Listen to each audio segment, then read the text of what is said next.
vous êtes président de l'association qui a créé le marathon du film. Comment ça vous est venu? Quelle était un peu l'idée derrière le marathon du film? Alors, je ne vais pas dire que c'est venu de manière spontanée, mais disons que on s'aperçoit que pour un réalisateur, c'est assez compliqué de faire un film, j'allais dire, dans des délais rapides. Donc, ça ne veut pas dire qu'il faille absolument le faire dans un temps type marathon, c'est-à-dire en 5 jours. Mais il y a beaucoup de réalisateurs qui ont des projets, et malheureusement, il y a beaucoup de réalisateurs qui, au bout d'un certain temps, laissent les projets de côté, voire ça les démotive au bout d'un certain temps. Et donc, l'idée, c'était de proposer à des réalisateurs jeunes, moins jeunes, la possibilité en un temps assez restreint, en fait, qui n'est pas une semaine, puisqu'il y a 2 mois de préparation, puisqu'on travaille sur l'ouvrage, en tout cas dans un délai assez restreint, la possibilité de faire un film. Donc à la fin de l'année, un réalisateur va pouvoir dire j'ai fait un film. Et quand on réfléchit, la plus grosse contrainte pour un réalisateur, c'est bien sûr l'aspect financier, donc il fallait travailler ce point-là. Et donc nous, ce que l'on offrait, c'est la résidence, la restauration, le travail de préparation, les autorisations de tournage, voire même du personnel technique en complément, pour que le réalisateur se mette à disposition intellectuellement, en tout cas de manière complète, pour réaliser un film. Donc ça lui demande une certaine attendance, une certaine organisation, mais en attendant, l'objectif c'est d'avoir des films à la fin et de les projeter au cinéma, puisqu'un réalisateur peut faire un film mais jamais le projeter. Donc là, on le projette au moins une fois, voire on aide à l'inscription dans des festivals. Bref, on contribue à... Vous êtes facilitateur. Voilà, que des films se fassent. L'important, c'est de faire du film. D'accord. Et alors, tout ça, bon, vous êtes une association loi 1901. Alors, une association loi 1901, mais qui a un numéro de siret de production cinématographique, ce qui permet de, si jamais le budget le permet, de faire du cachet. Donc on a des jeunes réalisateurs qui arrivent et qui disent on n'a pas de budget. Donc là c'est un peu plus compliqué de pouvoir payer les gens, mais souvent le réalisateur soit met les techniciens et ceux qui contribuent au film en participation, puisque ça existe au cinéma, mais bon, en participation on ne voit jamais l'argent revenir, puisqu'un film... Voilà, parce que ça demande aussi une énergie pour porter son film après, dans les festivals, etc. Soit on peut mettre un tout petit peu d'argent pour démarrer le film, ou voire aider complètement. Évidemment, ça dépend des projets. Si jamais c'est un projet, là au mois de juillet, on a un tournage qui va se dérouler à Grasse, c'est courte durée. On peut le prendre intégralement en charge. En tout cas, par exemple, on peut être facilitateur sur l'aspect technique, la caméra de tournage, qualité cinéma en 4K, le matériel, etc. On peut complètement faciliter. En tout cas, on aide au maximum. C'est au coup par coup, ça dépend de l'ampleur du projet, parce qu'un projet, ça peut être très simple, somme toute. Ça demande des fois très peu de... Tous les projets ne demandent pas une infrastructure, un dispositif compliqué. Non, il y a des choses qui se font avec très peu d'argent. Et si jamais le budget permet de payer des techniciens, bien entendu, il peut y avoir le paiement de techniciens, puisque on est quand même, en tout cas à Arcet, à Télécinéma, dans une démarche de respect des métiers. C'est-à-dire, on préfère quand un technicien, un réalisateur est payé plutôt qu'il soit continuellement dans le bénévolat. Mais en même temps, c'est un cercle vicieux, c'est-à-dire que si jamais on ne fait pas de film, on n'est pas reconnu. Exactement. Si on ne voit pas les films, on ne va pas avoir des retours et on vous appelle parce que vous travaillez, vous faites des films. Tout à fait, et qu'on a vu quelque chose et qu'on sait que c'est la manière de se faire un nom. En dehors du problème du cachet, les 507 heures pour les techniciens, donc maintenir son statut d'intermittent du spectacle, en dehors de ce problème-là. Déjà, vous ne faites pas seulement le marathon du film, mais Arcet travaille également, fait autre chose. Il y a d'autres projets dans l'année. Oui, car l'objectif d'Arcet, c'est donc faciliter la production cinématographique légère, mais c'est aussi la partie éducation à l'image. C'est-à-dire qu'on est dans un dispositif qui désacralise le cinéma. C'est pour ça que lors du marathon, il y a beaucoup de comédiens qui viennent tourner dans les films, on fait des projections, des explications, on intervient dans les écoles. Ouais, j'ai vu. Voilà, tout au long de l'année, et du reste, lors du marathon, on projette ces films, l'année dernière c'était le cas. Tout au long de l'année, on intervient dans des ateliers, à la médiathèque de Vence, pour 2 ateliers de cinéma d'animation, dans les écoles, dans le cadre des NAP, les activités extrascolaires, ou des soutiens, par exemple au collège de la Cine. On veut faire un film, est-ce que vous pouvez venir nous aider? Oui, on amène ou on n'amène pas du matériel. En tout cas, on est là, techniquement, on donne des conseils. Alors, avec des opérations qui, la plupart du temps, sont dans le bénévolat, bien entendu, mais le mot bénévolat est un mot, en fait, où il y a le relationnel, le contact, le résultat est là à la fin. Donc, on est dans quelque chose de très humain, c'est-à-dire une démarche pour contribuer à faire quelque chose, et en l'occurrence du cinéma. Voilà. Donc ça, c'est tout au long de l'année. Maintenant, il y a des réalisateurs de tournage aussi. Oui, il y a des réalisateurs qui nous contactent pour nous dire, voilà, j'ai un projet, qu'est-ce qu'on peut faire? Voilà. Alors, des fois, on ne peut rien faire, soyons très clairs, puisque le film n'est pas assez abouti, ou en début de... Mais c'est encourageant de savoir qu'une petite structure comme Arcel dit, on va regarder, on va vous aider, envoyez-nous, on échange, etc., etc. Puisque au sein d'Arcel, vous avez des monteurs professionnels, des réalisateurs professionnels, des storyboarders, des scénaristes, et c'est là où... Donc ils ont le conseil technique. Oui, c'est ça, voilà. Le conseil et même l'aide. Tout à fait, l'objectif étant de ne pas démotiver le réalisateur, quel que soit son projet. Ça peut être un projet extrêmement simple. L'année dernière, il y avait des jeunes qui avaient des projets qu'on pourrait qualifier de ridicules, mais qui au bout du compte ont été extrêmement intéressants, que l'on a projeté dans le cadre du marathon. Donc on voit les choses de manière extrêmement positive dès le départ, et après, bien sûr, là il y a la vraie contrainte, matériel, organisation, etc. etc. En tout cas, on essaye de faire passer le courant de la manière la plus simple, pas obligatoirement avec un regard tout de suite professionnel, d'ouverture, voilà, c'est l'objectif. Parce que, après tout, ce sont peut-être des jeunes ou des moins jeunes qui vont vers l'audiovisuel. Il vaut mieux que le premier contact il soit bon. Au niveau du financement, vous en sortez comment? Sur le financement, donc il y a une partie, j'allais dire, institutionnelle.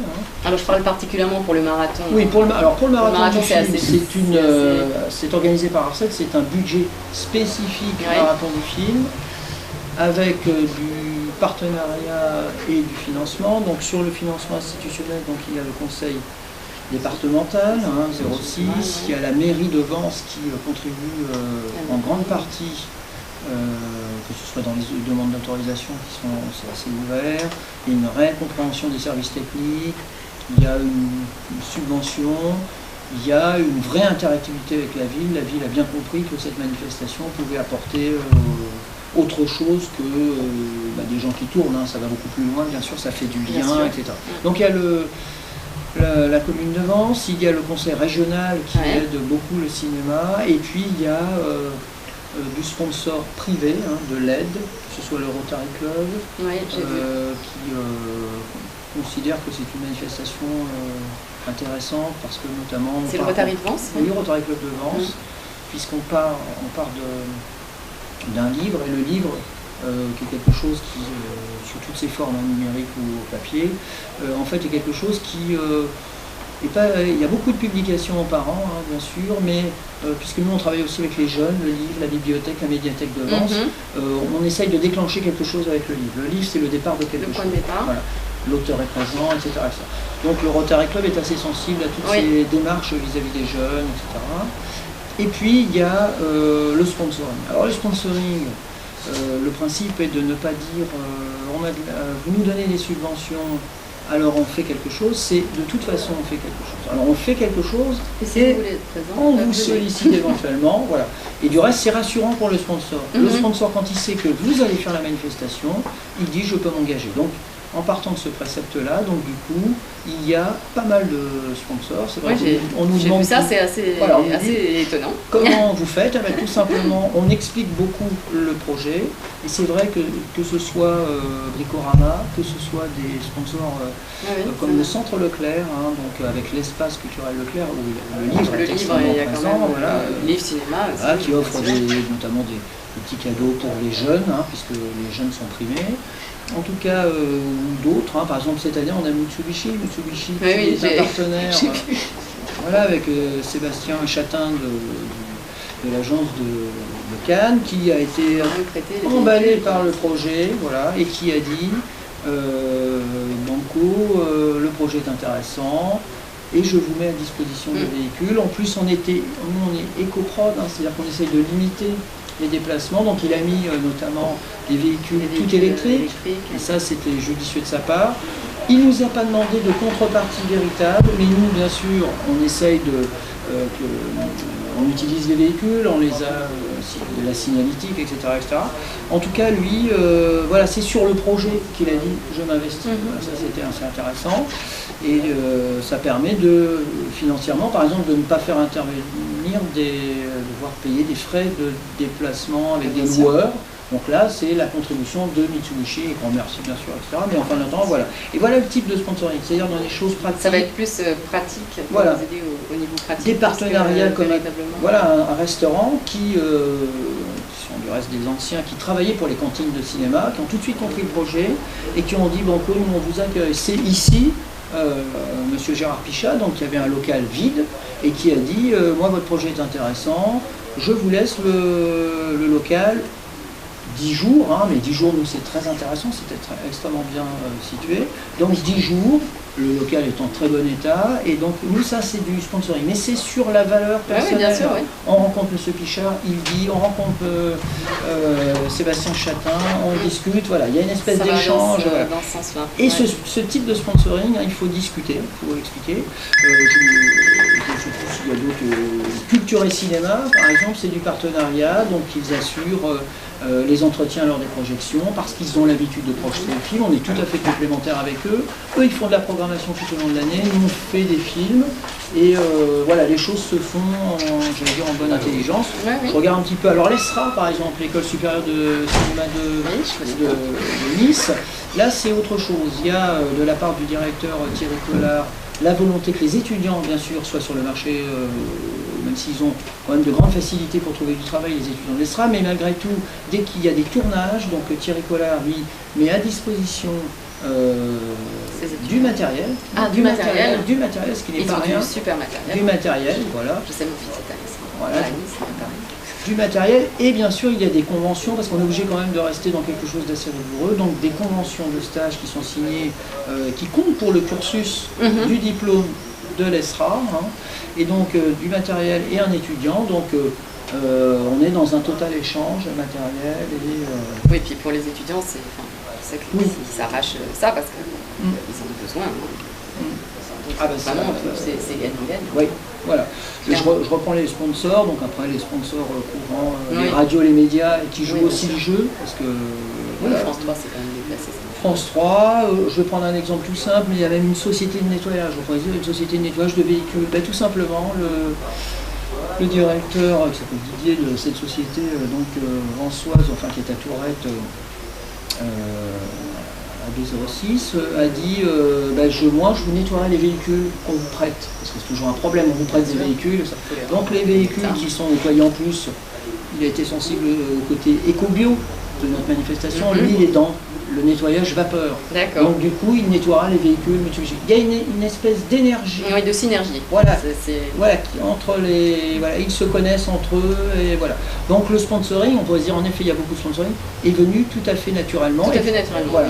Et puis les universités, alors là c'est le côté, les universités qui, on dit toujours que l'université a des difficultés à s'insérer dans le milieu professionnel, et on s'aperçoit que non, puisque nos ateliers de création de scénario, c'est Bruno Girard de l'université, qui est docteur en cinéma, qui les a mis en place. Stéphane Petre, qui est un professionnel, que j'ai rencontré ça. Voilà, qui très naturellement fait le storyboard. Et derrière nous, il y a donc son travail qui a été fait pour un autre film, hein, Mélanie Lablanche, fait par un réalisateur qui s'appelle Georges Colleuil, un réalisateur vansois, avec les photos de Lisa Del Sol, hein, donc, qui est photographe avance, hein, qui le laps de temps où il y a le marathon dépose j'allais dire son côté professionnel pour venir tout à fait bénévolement participer, puisqu'elle est aussi photographe de plateau, ça tombe bien. Voilà. Donc on est dans cette espèce d'énergie, hein, qui est très naturelle, d'où le nom important de sponsor. Mais c'est clair que si jamais il y avait quelque chose, un dysfonctionnement, il se retirerait. Mais pour l'instant, on essaye de rester dans le donnant, échange, voilà. on est là-dedans. Donc vous avez combien de personnes à peu près qui travaillent sur cette manifestation? Alors, on a 16 bénévoles noyau dur. Et on a une trentaine de personnes invitées. Et encore, je dis une trentaine de personnes invitées de loin du chiffre, puisque David Rivière, qui est chargé donc d'organiser le choix des comédiens, des figurants, il y a des jours où il y a énormément de figurants sur certains tournages. Il suffit qu'un réalisateur demande 40, ça va être le cas mercredi prochain, il y aura beaucoup de figurants. Voilà. Donc il y a certains jours, on peut être peut-être à 50. Oui, d'accord. Voilà. Donc ça commence à... oui, c'est selon les projets. Selon les projets. Bon, super. Est-ce que vous voulez encore ajouter quelque chose? Moi, je vais rajouter donc la journée scolaire. C'est vrai qu'on réalise on récupère toutes les productions réalisées par les jeunes Vansois, l'école de la Cime, la médiathèque de Vence qui organise des ateliers de cinéma d'animation et par exemple l'école Saint-Michel qui ne s'est pas rendu la tâche facile puisqu'ils ont fait un journal télévisé en anglais, ou encore la Cine avec un film sur la laïcité, et puis 5 films, pas moins de 5 films réalisés par l'école Chagall tout au long de l'année. On récupère tous ces films. Donc de toutes les écoles qui participent. Voilà. Et on le diffuse au cinéma. Ouais. Donc ils pensaient que ça allait être diffusé juste sur un petit écran. Ben là c'est au cinéma.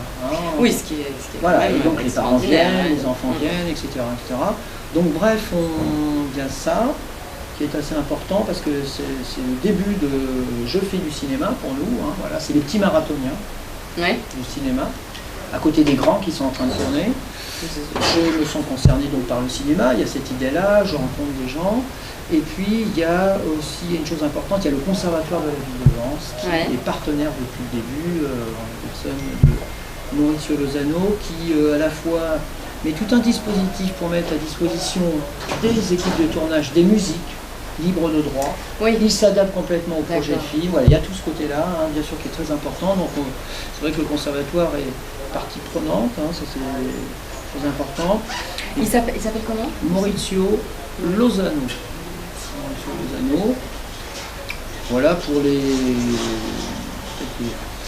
choses, c'est vrai que là je n'ai pas le programme en tête, mais voilà pour en tout cas et puis il y a l'auteur. Bien sûr, l'auteur cette année c'était Françoise Billon, et Françoise Billon elle est Vansoise. Alors on a joué un peu, j'allais dire, le circuit court, c'est-à-dire une auteure du coin, mais pourquoi? Mais parce qu'elle est là partout. Elle est là aux ateliers, elle est là lorsqu'il y a des dédicaces, elle rencontre les équipes, elle est extrêmement présente. Ça tombait bien parce que le livre allait sortir et elle veut en faire un scénario, est en cours d'écriture. Et donc c'est vrai que là du coup il y a eu des contacts et il y aura vraisemblablement un long métrage à partir de ce film, donc de Françoise Billon, Le ciel est toujours trop bas dans les tunnels. Et puis quoi ajouter d'autre? Oui, on pourra ajouter les productions locales. On se dit toujours dans un petit village, dans une petite ville, les films ce n'est qu'à Marseille, que c'est à Lyon, à Paris, etc. Eh bien non.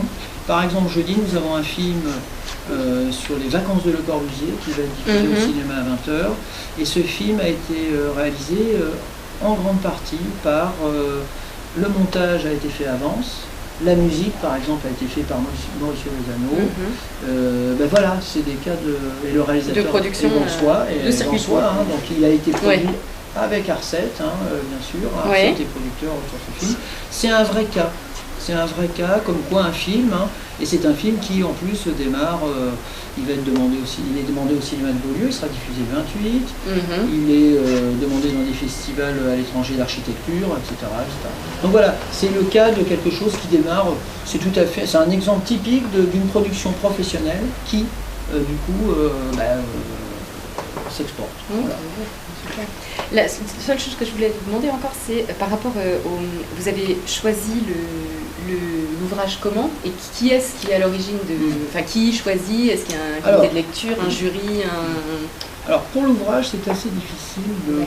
Voilà ce qui se passe. Si on prenait un polar, ça serait assez facile. Un polar, on aurait 5 films par livre. Parce que le polar est quelque chose dans l'écriture d'assez...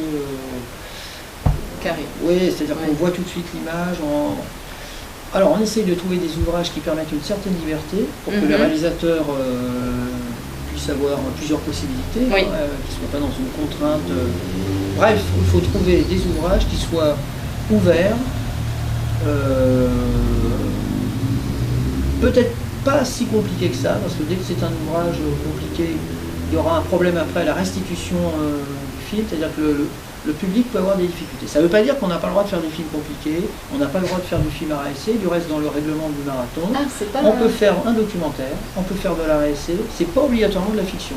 Je trouve que chaque année, là sur la deuxième édition, il y a encore des fictions, mais moi j'aurais préféré qu'il y ait de l'expérimental, du film d'RASC, des choses un peu une fiction peut être un film d'RASC aussi. Oui, tout à fait, mais je veux dire par là des choses qui sortent un peu, plus film d'auteur. Alors, c'est vrai qu'il y a le livre, et il y a les réalisateurs. La sélection des réalisateurs, on prend de préférence des réalisateurs justement qui sont plutôt dans le créatif, dans l'expérimental. On leur laisse une carte complète, une carte blanche, même si on leur demande une note d'intention quand même au début, pour pouvoir cadrer et organiser, solliciter les autorisations de lieu, puisqu'on les aide aussi sur ce côté-là. Mais ce que je veux dire par là, c'est que il y a deux choses, il y a le choix du livre et il y a le choix des équipes. Voilà. Donc la sélection des équipes se fait à partir de leur travail.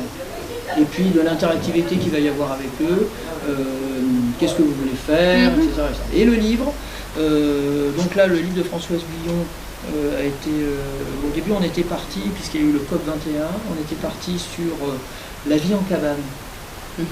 Pour deux raisons. Parce que ça facilitait pour les lieux de tournage, une cabane, la forêt, donc le dispositif est très simple et permet une grande, il y a plein de possibilités avec les cabanes, la vie en cabane, on était parti là-dessus. Et puis on est revenu, c'était un choix, on est revenu sur, il y avait aussi le problème actuellement, il y a quand même des migrants. Oui, la crise des migrants était en même temps que le début de la COP 21 à peu près. Voilà. Et le livre de Françoise Guillon, comme c'est aussi, il y a un problème de Calais. J'ai lu ça dernièrement. Et ce qui nous embête toujours, c'est de faire, en tout cas dans l'idée, c'est on fait une manifestation, autour de vous c'est difficile, et vous vous amusez dans votre petit festival. Et nous, on voulait être en phase avec une certaine réalité. La réalité. Voilà.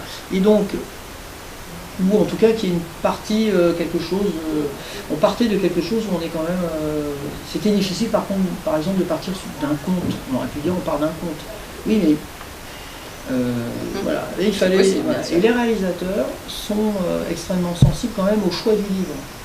L'année dernière, dans les inscriptions, on a ouvert les inscriptions, il y avait une quarantaine de personnes, 43 très exactement, dès qu'on a donné le livre, on est monté à 117 préinscription. Et donc c'est bien l'auteur, c'est bien le contenu du livre qui fait que vous voulez vous impliquer pour faire un film. Là pour Françoise Guillon, il y a eu un petit peu moins d'inscriptions parce que le livre n'était pas encore sorti en fait. Voilà. Donc mais il y a eu quand même 73 inscriptions, préinscription après sélection, mais donc c'est l'auteur qui compte. Et là c'est vrai que les réalisateurs quand ils commencent à lire ce livre, cet ouvrage, il y a des images qui apparaissent. Voilà. Et donc, quand le choix du livre, pour répondre à la question, c'est en fait ce qu'il renvoie pour l'image.